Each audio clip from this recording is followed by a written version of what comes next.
Como já foi mencionado, eu hoje sou presidente de uma associação, Associação Instituto Internacional de Ecologia e Gerenciamento Ambiental. Quando eu me aposentei, e a minha mulher já estava aposentada, a professora Takako Matsumura Tundizi, nós ainda nos sentíamos suficientemente, com energia suficiente para trilhar outros caminhos. E a ideia foi, então, montar uma instituição que fizesse pesquisa, consultoria, publicasse trabalhos e formasse recursos humanos, ou seja, dentro de um contexto um pouco mais livre do que o contexto da universidade. E a nossa instituição, o Instituto Internacional de Ecologia, o Instituto Internacional de Ecologia e Gerenciamento Ambiental, a Matsu Aquatec, que é uma outra empresa. Hoje nós temos um conglomerado de 5 empresas e associações sem fins lucrativos que fazem algumas dessas atividades que eu estou mostrando aqui: publicações, pesquisas, consultorias, contratos e serviços, e formação de recursos humanos a nível de mestrado, doutorado e principalmente gerentes. E agora estamos iniciando um novo projeto que é formar técnicos. Estamos começando uma escola para técnicos, com a ideia de formar técnicos em meio ambiente, que é uma deficiência muito grande que nós temos hoje ainda no país, né? Eu queria lembrar, e é importante lembrar, que nós estamos comemorando 40 anos de pesquisas na bacia hidrográfica da Represa do Lobo, a bacia onde nós começamos o trabalho na Universidade Federal de São Carlos em 1971, o que gerou um conjunto muito grande de trabalhos, tanto na Universidade Federal de São Carlos quanto no Departamento de Hidráulica e Saneamento da USP, e hoje faz parte de um programa do CNPq, que é o programa PELD, Programas de Pesquisas Ecológicas de Longa Duração. O CNPq tem um programa de 11 sites de pesquisa no Brasil todo, cuja ideia é fazer pesquisa por períodos muito longos, né? Por exemplo, nos Estados Unidos eles têm também o PELD, que é o Long Term Ecological Research Sites, com pesquisas programadas para até 200 anos, de pesquisas ecológicas contínuas. Evidentemente não com os mesmos pesquisadores, né? Porque ninguém dura 200 anos, mas a ideia é manter um projeto contínuo de pesquisas nesse sentido. Um dos grandes problemas que nós temos hoje, né, no nosso planeta é o crescimento populacional. E segundo todos os cálculos, a população do nosso planeta em 2050 pode atingir até cerca de 12 bilhões de habitantes, né? Se nós tivermos um processo de fertilidade constante ou um processo com baixa fertilidade, que atingiria cerca de 7 bilhões. Nós já estamos chegando, já somos 7 bilhões de habitantes no planeta, portanto, nós vamos atingir, né, por volta de 2050, seguramente 9 bilhões. É claro que esse volume, e tem um outro agravante, que daqui vocês vão ver a conexão com os processos químicos. Esse agravante é a grande urbanização do planeta, né, do qual o Brasil faz parte também. Quando eu era menino, no ginásio, a gente aprendia que o Brasil era um país rural. Tinha 70% das populações na zona rural e 30% na zona urbana. Isso em 1946, 47. Agora, nós temos 30% de habitantes na zona rural e 70% na zona urbana. Então, o crescimento populacional no planeta todo ele tem vindo acompanhado de um adensamento das populações nas áreas urbanas, o que traz problemas extremamente sérios de complexidades na área ambiental, na área social, na área econômica, na área de uso de energia, transporte e, evidentemente, todos os processos químicos decorrentes dessa enorme população concentrada também tem muito a ver com a descarga de poluentes, por exemplo, e a descarga de águas residuárias, né? Bom, a água, ela está nos estados sólido, líquido e gasoso, é essencial à vida. Ela possui mobilidade, fluxos, ciclos, que são ciclos atmosférico, superficial, subterrâneo. Quando a gente fala em água, né, e fluxo de água, normalmente as pessoas pensam na água superficial, mas é importante lembrar que a água tem um ciclo que envolve 3 componentes.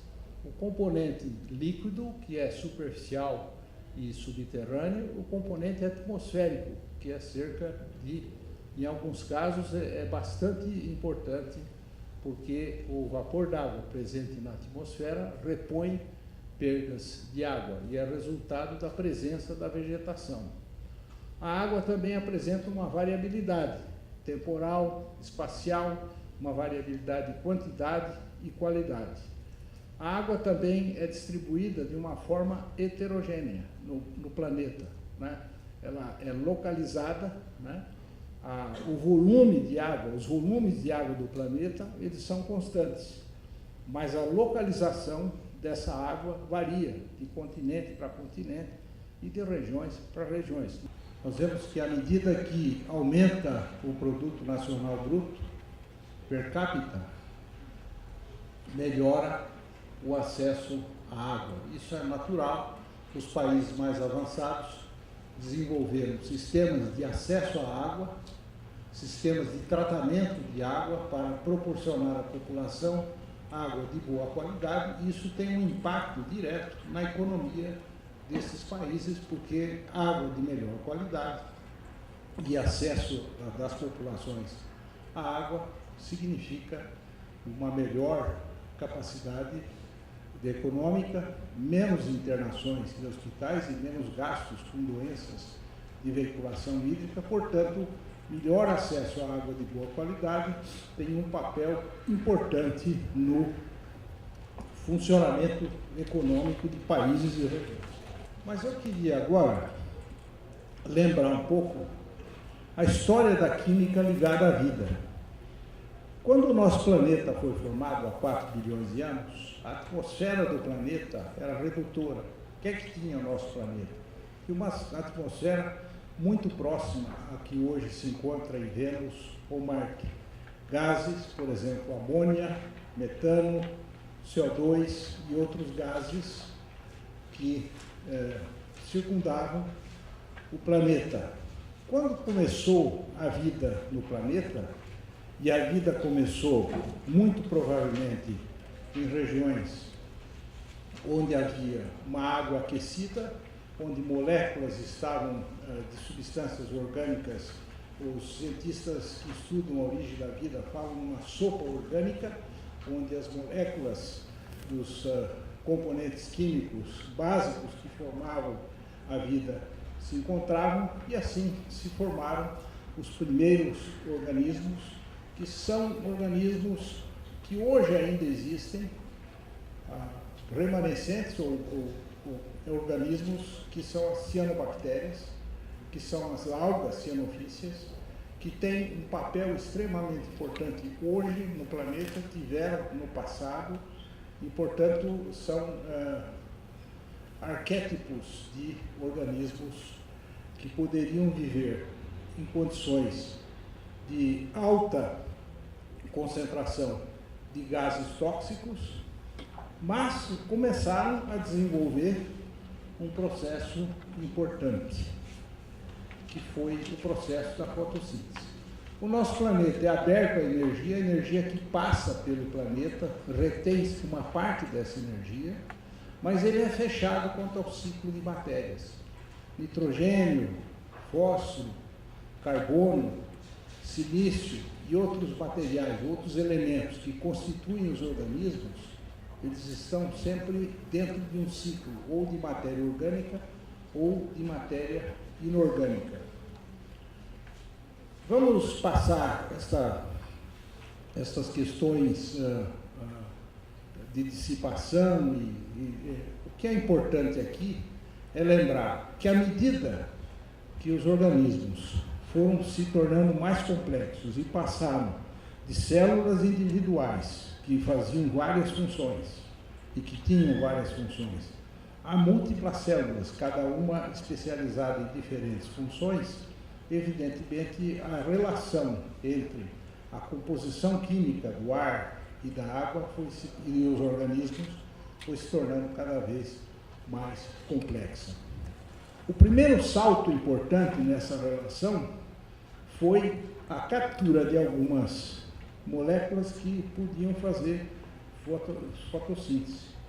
Hoje se sabe que os organismos fotossintetizantes, eles fagocitaram a clorofila, e esta clorofila que ficou dentro das células dos organismos fotossintetizantes começou a produzir oxigênio a partir da fotossíntese, e aí a atmosfera do planeta foi aos poucos passando de redutora para oxidante. Foi assim, a fotossíntese foi o primeiro salto, portanto, em que os organismos vivos do planeta, as plantas verdes que estavam se formando, conseguiram oxidar a atmosfera e produzir oxigênio. Isso teve um papel importantíssimo, porque permitiu que mais tarde os organismos que viviam na água passassem aos sistemas terrestres, porque havia oxigênio suficiente no ar. A nossa atmosfera hoje ela tem 20% de oxigênio, 70% de nitrogênio e outros gases. Mas esse primeiro impulso de produzir gás que pudesse oxidar o sistema foi extremamente importante, porque ele não só produziu oxigênio, que foi para a atmosfera, mas produziu ozônio. E o que o ozônio fez? Funcionou como um filtro para os raios ultravioleta. Foi esse ozônio que formou uma camada que permitiu com que os raios ultravioletas fossem filtrados e, portanto, os organismos puderam colonizar os sistemas terrestres saindo da água. Na água eles tinham proteção contra os raios ultravioletas, porque os raios ultravioletas são absorvidos nos primeiros camadas. Enquanto que, à medida que foi aumentando a camada de ozônio e esse filtro foi se adensando, isso permitiu com que os organismos atingissem os sistemas terrestres e colonizassem os sistemas terrestres.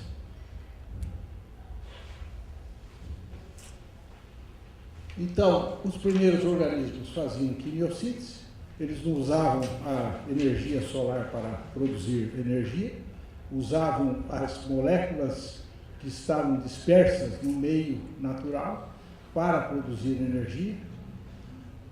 Os organismos que os sucederam começaram a produzir fotossíntese, que produziu uma oxigenação da atmosfera e a camada de ozônio.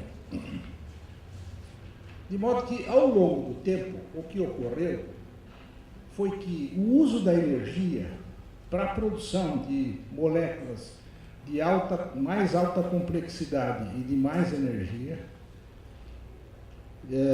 permitiu com que fossem adicionados aos sistemas vivos um conjunto muito grande de informações através da complexidade genética desses organismos. Então, a interação entre a energia fixada pelos organismos e a capacidade de instalar e transformar informação através dos genes é que possibilitou o processo de evolução. E, portanto, o processo de evolução nada mais é do que a construção de um conjunto de informações que fica abrigado nos genes. Por isso que a biodiversidade é importante, porque a biodiversidade ela é a expressão da biodiversidade genética. A biodiversidade, como nós vemos hoje, as árvores, os animais, ela nada mais é, as plantas e os animais aquáticos, terrestres, tudo isso é a expressão da complexidade genética que existe, da diversidade genética que existe no planeta. E vejam que a composição química dos organismos está totalmente imbricada com esse processo evolutivo, porque o gene tem componentes químicos, evidentemente, os organismos têm componentes químicos, as células têm componentes químicos, sempre baseados na composição carbono, nitrogênio, fósforo, e aí proteína, aminoácidos, proteínas, glicose, carboidratos, etc. e etc.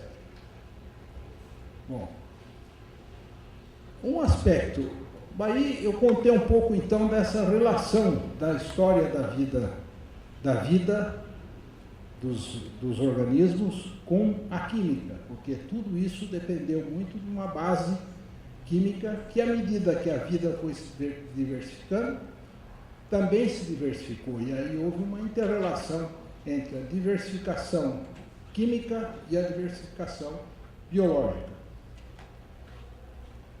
Quando a sociedade humana começou a ficar mais complexa, especialmente a partir do século XIX, onde a Revolução Industrial começou a produzir produtos que foram jogados na atmosfera, nas águas, no solo, quando também a aglomeração das populações nas cidades começou a produzir epidemias como cólera, né? O cólera na Inglaterra era uma epidemia e era considerada uma epidemia que vinha do ar. Foi só depois de um período grande é que verificou-se que, na verdade, o cólera vinha da água. A doença era da água e não do ar. Era a água contaminada que matava as pessoas, não tinha nada que ver com o ar. Mas essas questões referentes à poluição fecal, por exemplo, né, ficaram muito bem presentes já na segunda metade do século XIX, né, com as concentrações das populações em regiões, em áreas urbanas, né, falta de tratamento, né. A Rainha Vitória emitiu uma primeira lei para a despoluição do Tâmisa em 1863, né, 1863, graças à pressão da Câmara dos Comuns. Por quê? Porque a Câmara dos Comuns fica próximo do Tâmisa. E aí ocorreu um fenômeno que eles chamaram de o grande fedor, porque o rio estava tão contaminado que cheirava muito mal. E aí os deputados chegaram à conclusão que tinha realmente que fazer alguma coisa. E aí a Rainha Vitória emitiu então uma primeira lei, né, para a despoluição do Tâmisa. Muito bem, então a preocupação com a poluição fecal e a contaminação dominou essa segunda metade do século XIX. O caso da França é muito específico, porque a França, muito influenciada pelo trabalho do Pasteur, com bactérias, etc., fez uma lei de saneamento muito ativa. E isso resultou no seguinte: em 1850, a mortalidade, a vida média dos franceses era de 45 anos. Depois que eles implantaram um sistema de saneamento extremamente avançado para a época em todo o país, a mortalidade média no começo do século XX, 1900, já era 60 anos, ou seja, em 50 anos pulou 15 anos, por causa do saneamento básico que foi implantado graças à influência dos cientistas que trabalhavam com contaminação, bactérias, etc., especialmente o Pasteur. Mas ao longo do tempo, vocês vejam que houve um aumento na complexidade, né? Os problemas da qualidade de água, portanto, foram se tornando cada vez mais complexos. Moléculas orgânicas, salinização. Na metade da década de 1940, começou a poluição por metais, depois a eutrofização, que é um fenômeno que decorre do aumento de esgotos não tratados. Depois da explosão da primeira bomba atômica e das experiências atômicas, aumentou a concentração de certos elementos radioativos, né, nas águas superficiais e subterrâneas, como o césio 137, Depois verificou-se que a contaminação por nitrato de águas subterrâneas poderia influenciar a vida das pessoas negativamente. Depois, poluentes orgânicos, né, também foram detectados e começaram a perceber-se que influenciavam a vida das pessoas, o funcionamento dos organismos. Depois, a chuva ácida, que foi detectada pela primeira vez na Suécia. A Suécia recebia os resíduos do Mar do Norte, do petróleo produzido pela Inglaterra no Mar do Norte, e liberavam-se no ar substâncias como enxofre, como nitratos, como sulfatos, e isso caía nos lagos da Suécia, produzia uma chuva ácida, e as primeiras manifestações dessa chuva ácida mostravam lagos com pH muito baixo, peixes deformados, e aí buscou-se a origem do processo. Em algumas cidades com altas concentrações urbanas e poluição do ar muito acentuada, a chuva ácida ocorre, né? Não talvez com tanta intensidade como ocorreu na Suécia e ocorre em outras regiões do planeta, né? Mas ocorre. E, finalmente, agora, nos anos recentes, né, a partir do século XXI, há um outro fenômeno extremamente preocupante, que são chamados POPs, que são os poluentes orgânicos persistentes. Esses poluentes orgânicos persistentes, eles são todos os remédios que nós tomamos, todos os cosméticos que se usam, as pílulas, os hormônios todos, tudo isso está indo para a água e está contaminando as fontes de água. Está produzindo alterações hormonais no homem e nos organismos. É preciso fazer um esforço para detectar esses poluentes orgânicos e, mais ainda, para saber qual é a relação entre esses poluentes e a saúde humana, o que não se conhece muito bem também. Portanto, metais pesados, metais tóxicos, na verdade hoje não se usa mais o termo metais pesados, metais tóxicos como cádmio, chumbo,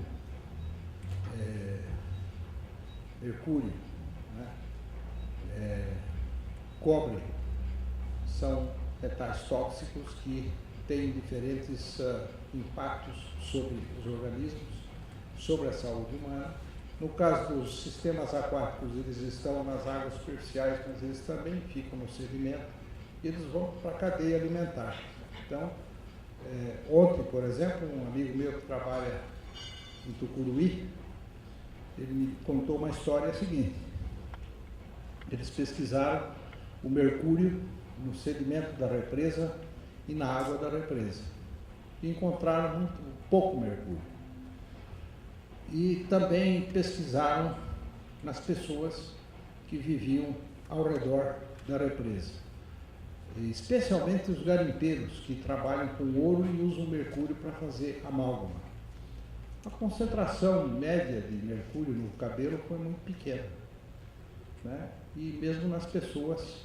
Aí eles foram ver os hábitos alimentares das pessoas. Essas pessoas não comiam peixe, comiam carne.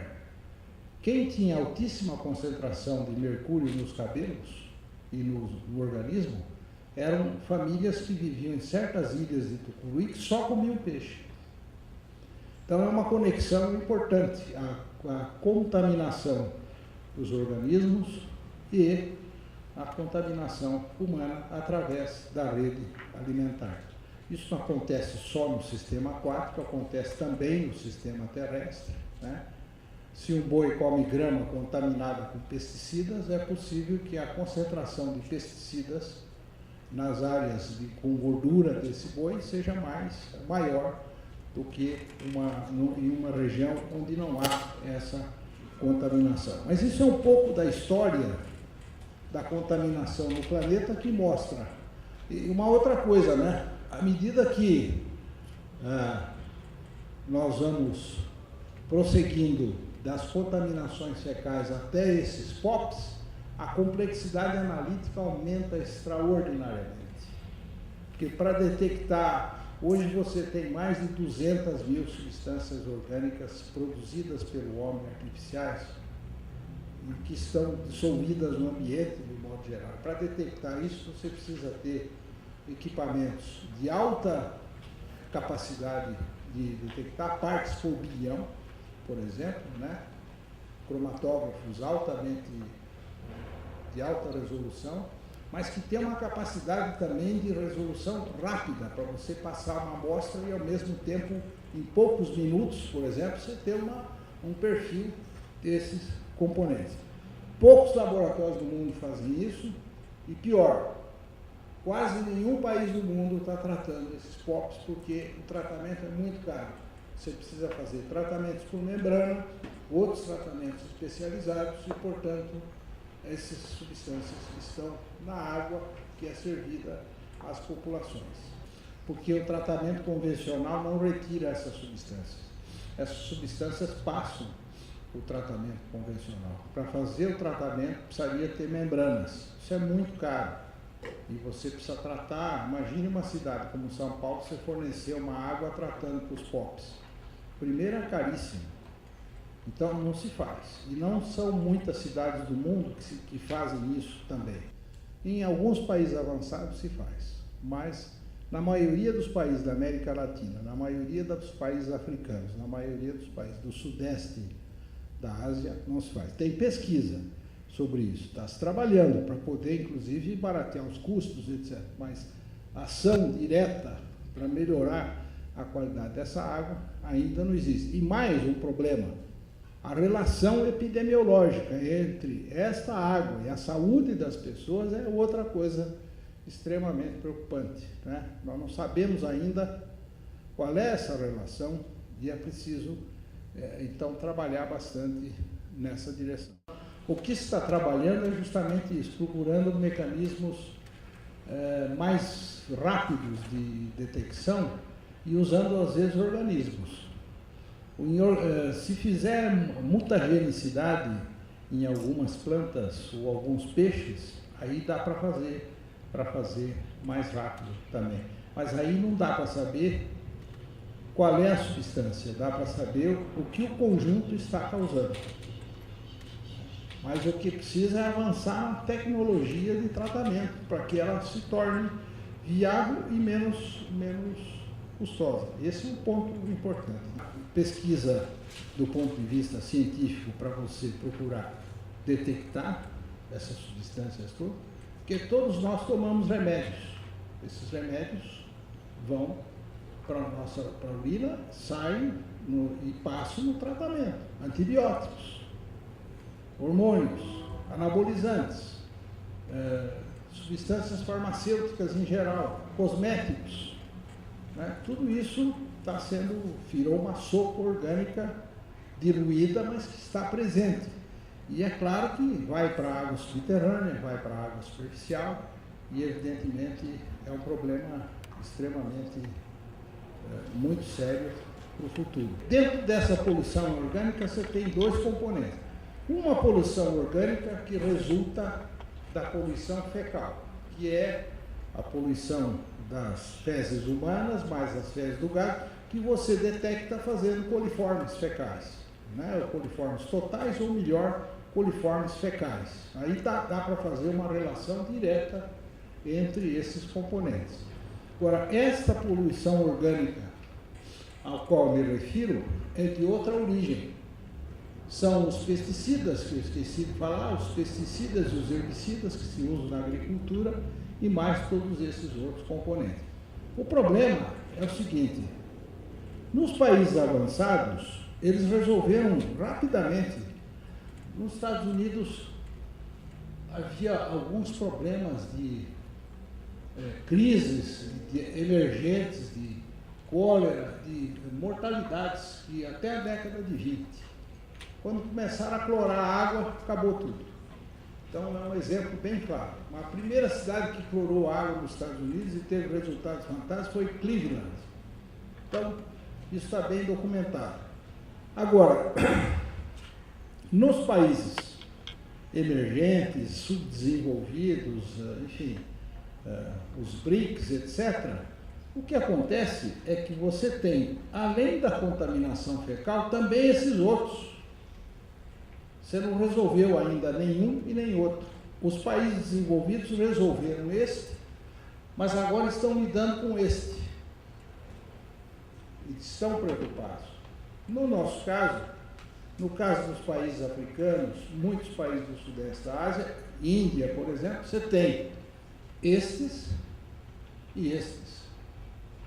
O que também há algumas hipóteses, muito trabalho que está sendo feito, mas não existe uma clara definição de qual é a relação causa-efeito. Como eu disse, não há muitas evidências epidemiológicas ainda, né?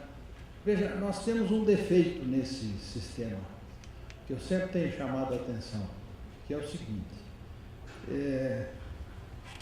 quando me perguntam a que escola você pertence, eu fui formado na Inglaterra, fiz mestrado e doutorado em sanduíche, USP, Inglaterra, mas eu não pertenço a uma única escola. Eu digo, eu fiz uma escola, eu não pertenço a uma escola porque eu trabalho em regiões subtropicais e tropicais, é diferente. Você não pode, você tem que pensar que nós vivemos numa situação de temperatura do ar, temperatura da água, radiação solar, que é diferente dos países de regiões temperadas, onde a tecnologia foi desenvolvida, a tecnologia avançada foi desenvolvida. Mas lá eu tenho um inverno que para tudo durante 3 meses. Temperaturas de menos 20, menos 10, menos 50. Eu estive na Sibéria 2 anos atrás, dando um curso, era outubro, estava menos 5. Eu me queixei para a secretária, falei, está frio? Ele falou, frio, professor. Na frente desse hotel que o senhor está aqui, em janeiro, fica 3 metros de gelo, não é neve, é gelo. Então para tudo. E o sistema para de funcionar, literalmente para de funcionar, até certo ponto.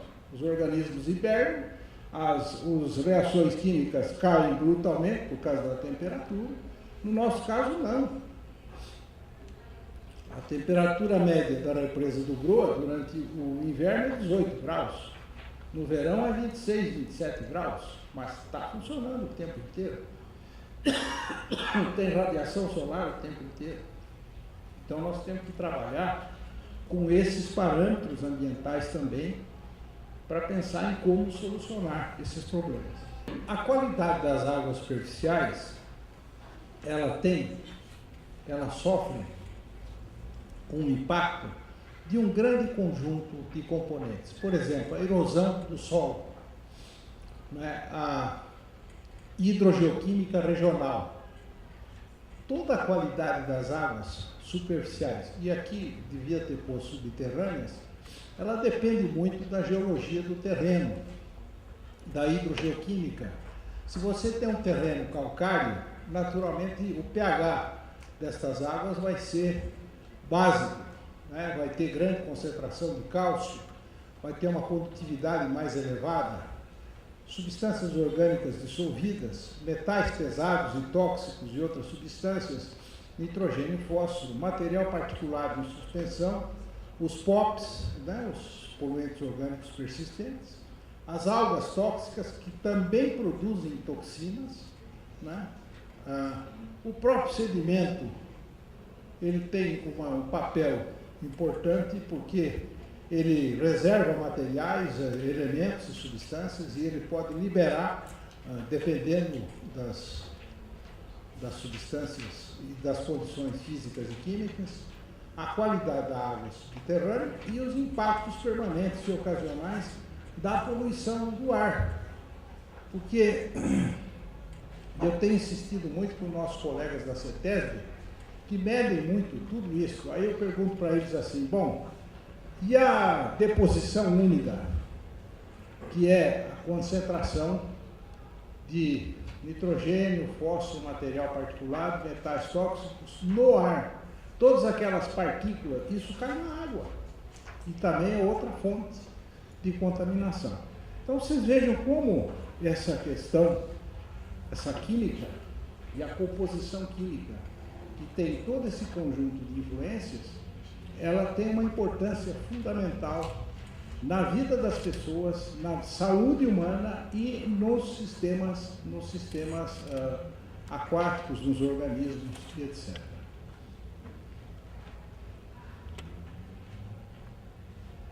Os sistemas aquáticos particularmente, eles têm uma interação muito grande entre a química da água, a biologia das águas e a física das águas. Por exemplo, a temperatura, ela interfere na concentração de oxigênio, a profundidade do sistema interfere na composição química, muitas vezes, da água, o pH interfere na composição química da água, naturalmente, reações de ferro, cálcio, sódio, magnésio, alcalinidade, condutividade, salinidade, todos esses componentes da química da água têm um papel fundamental nos sistemas de lagos e represas. Depois você tem a clorofila, que é importantíssima para a fotossíntese. Ela depende também da química, porque o núcleo da molécula de clorofila é o magnésio, e, portanto, a concentração de magnésio pode regular a concentração de clorofila no sistema, mas, portanto, vejam essas interações entre a química das águas, a biologia das águas e a física. A integridade do ecossistema também depende de variáveis químicas, variáveis fatores biológicos, as fontes de energia, estrutura do hábitat e o regime de fluxo. Mas tudo isso está bem e muito interrelacionado entre todo esse conjunto de componentes. Por exemplo, as variações na qualidade da água superficial e subterrânea, como eu já disse, dependem muito do solo, da composição química do solo e da hidrogeoquímica regional. Mas, por outro lado, os usos do solo alteram também essa composição química, produzem erosão e daí alteram a integridade do ecossistema. Num projeto que eu participei há alguns anos, em que se examinou 600 lagos e represas do planeta, verificou-se que os 5 impactos mais evidentes e mais graves que ocorriam eram esses daqui. E vejam que pelo menos 2 desses impactos estão relacionados com a composição química da água e com os impactos na qualidade das águas.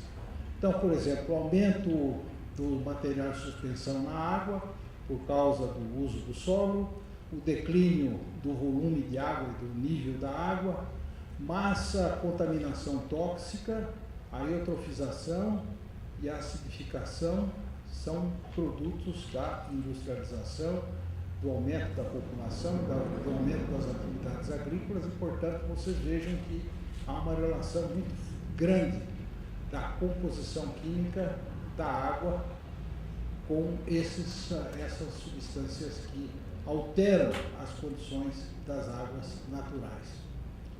Então, uma pergunta que sempre se faz é o seguinte: como é que você sabe qual é o nível de alteração?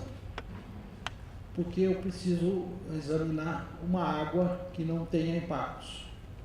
E para isso eu preciso procurar sistemas de águas subterrâneas, de águas superficiais, que estejam imunes a esses impactos.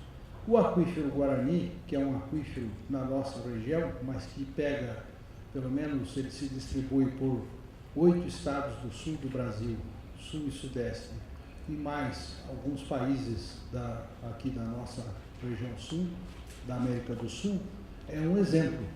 São águas relativamente isoladas, sob uma camada de basalto e uma camada de arenito, que é um filtro muito importante, e, portanto, a composição química dessa água está muito próxima do sistema natural. Quando eu meço a composição química do sistema natural, eu estou medindo a relação direta da hidrogeoquímica do solo, da composição química do solo, sobre a qualidade da água, a condutividade e as propriedades químicas da água.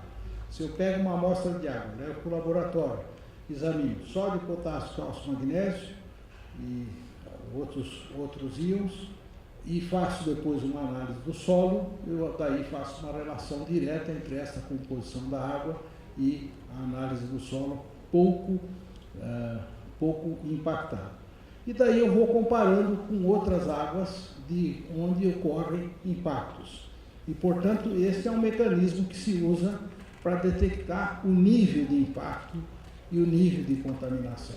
Mas é claro que isso não é suficiente, porque eu preciso saber o que causam esses impactos. Aí eu uso, então, sistemas, alguns organismos que respondem a diferentes contaminações tóxicas e me permitem, portanto, fazer uma avaliação, algumas larvas de invertebrados, alguns peixes. Por exemplo, eu uso uma técnica no laboratório que me permite identificar como é que os peixes respondem a certos tipos de pesticidas e herbicidas na água, algumas substâncias orgânicas. Eu meço o citocromo P450, o enzima do citocromo P450 do fígado. O fígado dos vertebrados, ele funciona todo da mesma forma, desde peixes até a espécie humana.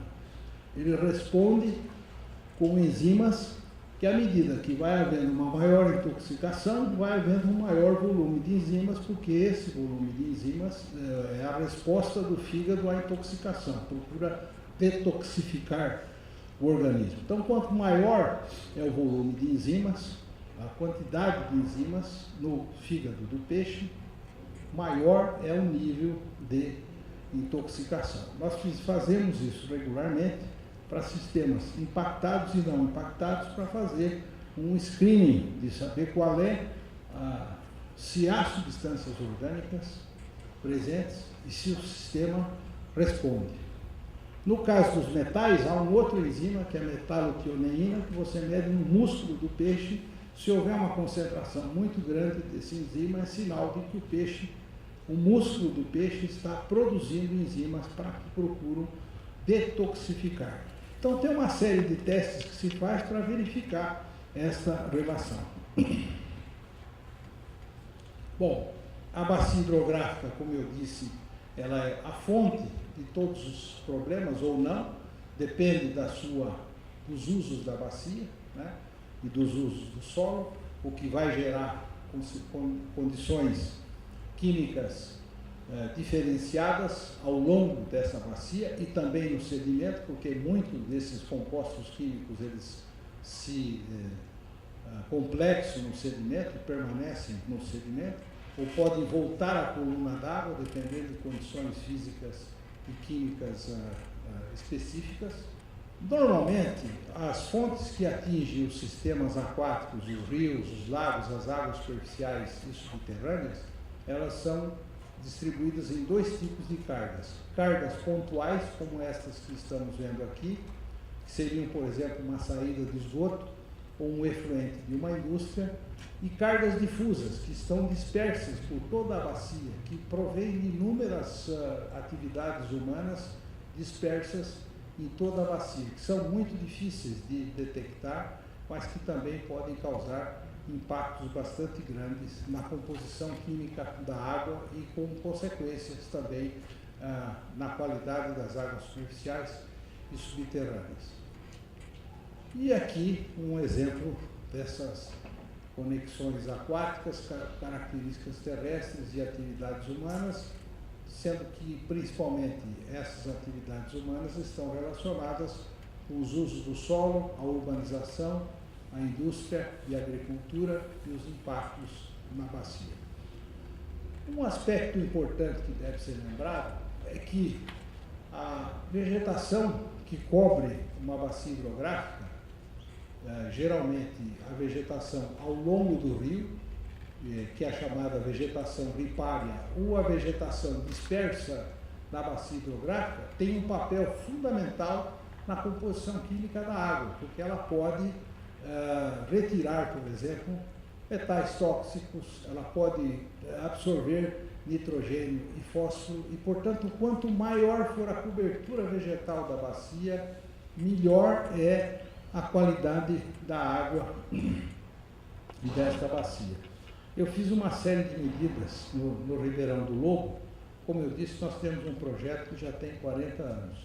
Um dos projetos que eu fiz recentemente foi para o governo de São Paulo, na Secretaria do Meio Ambiente, que me pediu para examinar 10 microbacias e verificar qual é a relação entre os usos do solo e a composição química da água, para justamente poder fazer uma relação e tirar daí uma relação que me permita dizer o seguinte: se eu tiver 60% de cobertura vegetal dessa bacia, eu terei, evidentemente, uma capacidade maior de retenção de cargas difusas ou cargas pontuais ao longo da bacia, e com isso a qualidade da água ela melhora bastante.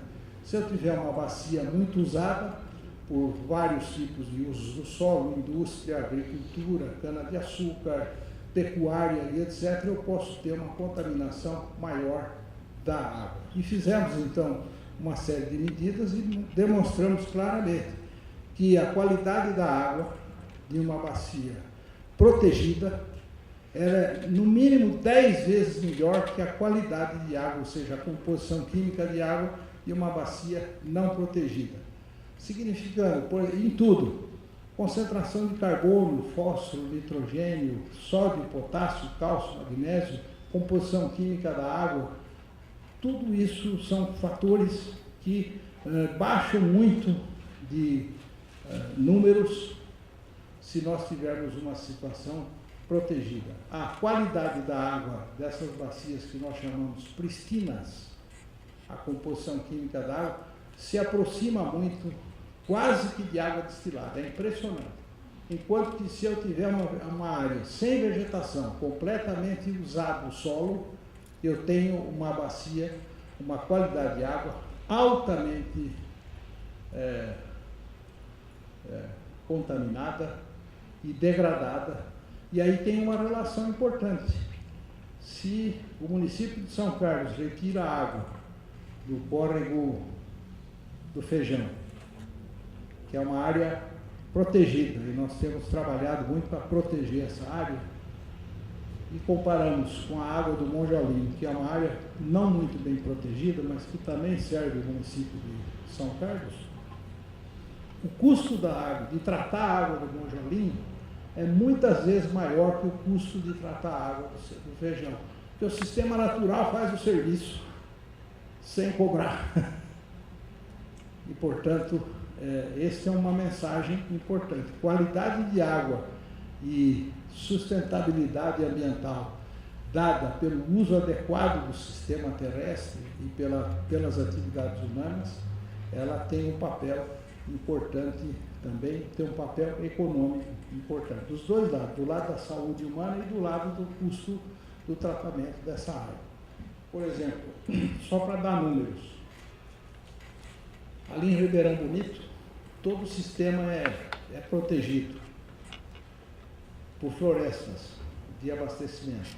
Eles gastam R$2 por 1.000 metros cúbicos para pôr só cloro na água. Enquanto que para tratar os mesmos 1.000 metros cúbicos da área do Baixo Cotia, da região metropolitana de São Paulo, que é altamente impactada, gasta-se R$350, R$400 de produtos químicos, carvão ativado, sulfato de cobre, água oxigenada, etc, etc. Ou seja, essa diferença, primeiro, mostra que para você produzir hoje uma água de boa qualidade em regiões impactadas, você quase precisa montar uma indústria química ao lado da sua planta de tratamento, para tratar quimicamente essa água. Enquanto se você tiver um sistema protegido, o tratamento custa muito menos. Então tem esse fator que deve ser considerado. Aqui um exemplo do que nós temos feito. Aqui as classes dos usos de solo, as áreas de diferentes usos, o que é água ou vegetação natural, o que é mata, o que é pastagem degradada, reflorestamento, solo exposto. Vejam que há muito solo exposto, isso aqui no Ribeirão, na bacia do Ribeirão do Lobo. De modo que esse tipo de tratamento tem se tornado muito frequente e se procura sempre relacionar o uso da bacia com a qualidade da água como um fator importante na composição química. Os ecossistemas aquáticos, eles têm vários serviços, né, que eu já mostrei. Essa noção de serviços também tem sido discutida muito atualmente. Quais são os serviços que um ecossistema proporciona para o bem-estar humano?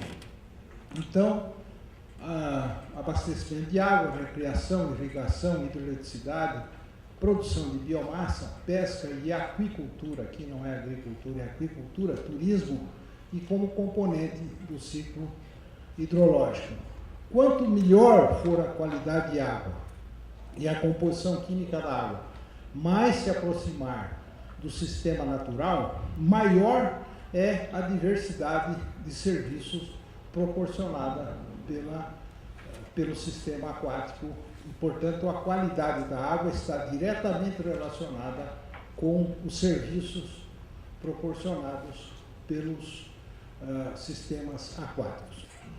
Um aspecto importante da relação entre a química da água, o bem-estar humano e os impactos produzidos pelas atividades humanas é que nós estamos migrando no gerenciamento dos sistemas aquáticos, da qualidade da água, de local setorial e de resposta a crises, para uma visão mais de ecossistema, que seria a bacia hidrográfica, para uma gestão integrada, que seria a integração do ciclo, águas superficiais, águas subterrâneas, águas atmosféricas, e uma visão preditiva, para analisar tendências.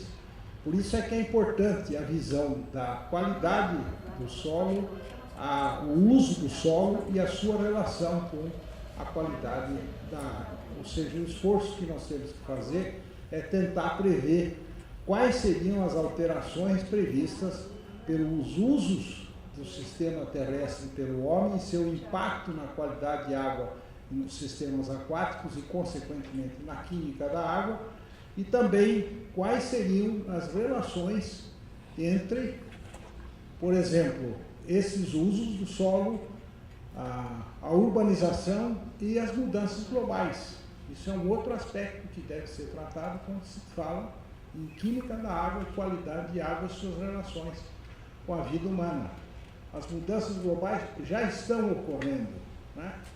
O professor Salat costuma dizer que, quando nós éramos mais jovens, nós achávamos que as mudanças globais iam ser enfrentadas pelos nossos netos. À medida que o tempo está passando, nós estamos chegando à conclusão que nós estamos sofrendo os efeitos das mudanças globais. Basta ver, por exemplo, esses dias de intensa seca e processos que estão ocorrendo de várias doenças que estão espalhadas aí por causa dessa seca, ou seja, isso faz parte de um conjunto de processos que já está ocorrendo. Naturalmente, a sinergia entre essas mudanças globais, a qualidade da água, a vida humana, as doenças de regulação hídrica, deve ser consideradas dentro desse contexto de predição. Um exemplo clássico é, se houver 2 graus de aumento da temperatura da água na superfície de lagos, represas e rios em todo o planeta, as cianofícias, que são aquelas algas que, lembrem-se que eu disse que são os arquétipos que cresceram há 4 bilhões de anos, quando o planeta estava começando a se formar, essas algas deverão aumentar muito a sua frequência, o seu volume, e elas têm se espalhado muito pelo planeta, produzindo substâncias tóxicas, e, portanto, o ambiente vai propiciar um aumento muito grande dessas algas e das substâncias tóxicas a elas relacionadas. Eu queria deixar mais espaço para a discussão, vou falar rapidamente sobre eutrofização, que é um problema complexo, né? Eutrofização é um processo pelo qual os sistemas aquáticos sofrem incremento de elementos nutricionais, principalmente nitrogênio e fósforo, seja por caminhos naturais ou por atividades antropogênicas de urbanização. Neste caso, para distinguir esse processo de eutrofização do processo natural, alguns autores o denominam de eutrofização cultural, que é um processo acelerado de eutrofização. A eutrofização causa muitos problemas, né, interfere nos ciclos de fósforo e nitrogênio, a concentração de fósforo depende da carga natural, mas depende da carga antropogênica, especialmente as questões de uso do solo e outras questões relacionadas com descargas de águas residuais não tratadas, né? Aqui o ciclo do carbono e nitrogênio. O nitrogênio na água dos lagos sofre uma ação extremamente severa, né? De excreções, de fertilizantes, efluentes e etc., né? A entrada de substâncias, como eu disse, por fontes não pontuais. E eu vou falar rapidamente sobre os efeitos da eutrofização: anoxia, florescimentos indesejáveis de cianofícias, altas concentrações de matéria orgânica, deterioração dos valores recreacionais dos lagos e represas, acesso restrito à pesca, diminuição da biodiversidade, diminuição dos estoques pesqueiros, perdas econômicas devido à deterioração da saúde humana, e aqui uma avaliação de todas as sinergias que ocorrem com o processo da eutrofização. Mortalidade em massa de peixe. Esse é um lago que eu trabalhei na China, completamente tomado por água-pé, né? O lago tinha 300 km, tem 300 km quadrados de extensão, totalmente tomado por água-pé, como se vê aqui, né? De modo que a eutrofização tem um papel importante hoje na degradação da qualidade das águas superficiais e também subterrâneas. Áreas alagadas, como essas daqui, que existem aqui na região do Porto de São José, a montante do Ribeirão do Feijão, são importantes para funcionar como sistemas de contenção desses processos de eutrofização e de degradação. Bem, essas eram algumas informações que eu queria destacar para vocês, entremeando um pouco essa teoria com as experiências desenvolvidas na pesquisa. Eu queria dizer o seguinte: é claro que, como vocês viram, desde o início da vida no planeta, há uma intrínseca relação entre vida e química. A vida é impossível sem a química. E hoje, além da base química que todos os organismos têm, há outras interferências que estão mobilizando outras influências químicas sobre a vida dos seres vivos e a vida do homem, né? É preciso que nós possamos desenvolver algumas soluções para isso. A principal preocupação hoje é a degradação da qualidade das águas superficiais e subterrâneas e da composição química original das águas, de tal forma que isso está interferindo decisivamente na economia dos países, na saúde humana, no comportamento dos organismos e até nas questões referentes ao futuro da vida no planeta, tal como nós a conhecemos, devido aos riscos que a espécie humana tem corrido. Todo esse conjunto de processos químicos alterados que eu mostrei tem uma importância fundamental na segurança coletiva da população. Como eu disse, hoje grande parte das populações humanas vivem em áreas urbanas. Há uma relação muito grande, por exemplo, entre doenças de veiculação hídrica e inundações, né? Eu estava contando para a professora Ivone que a incidência de hepatite E na Flórida, depois do Katrina, foi excepcional, porque mistura a água de esgoto com água de inundação e as populações ficam sujeitas, né? Há colegas nossos que estudam vírus na água, né? Rotavírus, vírus da hepatite. A água pode parecer pristina, mas ela contém alguns vírus que podem ser fatais, inclusive, para organismos e para a espécie humana. Então, é impossível hoje separar, né, essa visão puramente química dos processos com a qualidade de vida das populações, né, a economia e a estrutura da sociedade. Então, precisamos ter realmente uma visão integrada dos processos que ocorrem para que possamos interferir. Sem dúvida nenhuma, a educação é um ponto fundamental, porque com a educação, tanto as populações quanto os industriais, quanto aqueles que lidam com o solo, quanto todos aqueles que têm de alguma forma a capacidade de interferir, poderão visualizar os efeitos de suas ações nos ambientes terrestres e aquáticos e, consequentemente, conhecer o que eles podem produzir. Então, a educação é um ponto importante. Eu acho que um outro ponto fundamental é os professores procurarem dar uma visão bem prática do que está acontecendo hoje e dos problemas que estão ocorrendo, especialmente essas relações entre a vida humana, as alterações químicas pelas quais o planeta tem passado e, basicamente, a pergunta que fica é a seguinte: qual é o futuro? Todo futuro, especialmente num sistema como o nosso sistema terrestre, o nosso planeta, isso aqui não é um desenho, isso aqui é uma montagem de várias fotos que foram tiradas. Portanto, o nosso planeta é assim. É uma foto da NASA que me foi dada e que ela foi montada a partir de fotografias. Então, é um sistema complexo. Ele é um sistema integrado, complexo, com múltiplas variáveis no espaço e no tempo. E nós precisamos compreender como é que ele funciona. Então, a mensagem final: é impossível você separar a química da vida. Não há como. Porque nós dependemos, para a nossa sobrevivência, da composição química dos nossos organismos e dos mecanismos que foram sendo desenvolvidos nos processos evolutivos.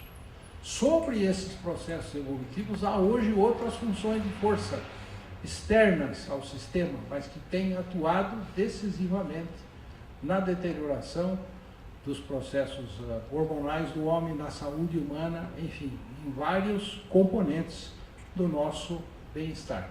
E, portanto, é preciso compreender essas relações de causa e de efeito.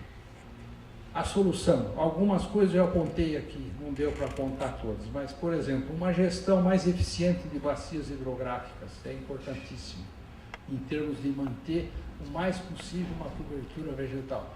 Isso que tem se discutido agora foi discutido de uma forma muito rasa, esse código florestal. O problema não é saber se tem mais área para plantar, tem que ter mais eficiência na agricultura e preservar o mais possível a vegetação. Por quê? Eu mostrei aqui um dos componentes fundamentais do ciclo hidrológico é a vegetação.